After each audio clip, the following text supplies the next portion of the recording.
Venezuela के ऊपर में हमला करने के बाद में डोनाल्ड ट्रंप एक तरीके से भारत को भी कहीं ना कहीं धमकी देने की कोशिश कर रहे हैं।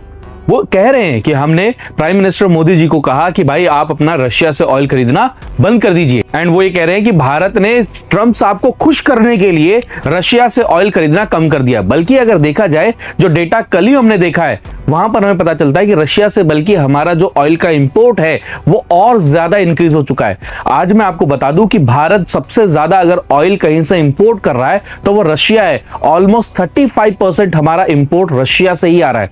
एंड आप सभी जानते हैं कि ट्रंप का सीधा सीधा कहना है कि भाई उनके पास में ऑयल के रिजर्व्स बहुत ज्यादा हैं, वो ऑयल आप रशिया से मत खरीदिए, सीधा सीधा आप किससे खरीदिए, यूएसए से खरीदिए या यूएस के अलाई से खरीदिए। इससे पहले भी ट्रंप ने कई बार इंडिया को प्रेशराइज करने की कोशिश करी है। आपको ध्यान होगा, कई बार उन्होंने कहा कि इंडिया की इकोनॉमी डेड इकोनॉमी है। कई बार उन्होंने अपने स्टेटमेंट में यह भी कहा कि इंडिया रशिया और यूक्रेन वॉर को फंड कर रहा है।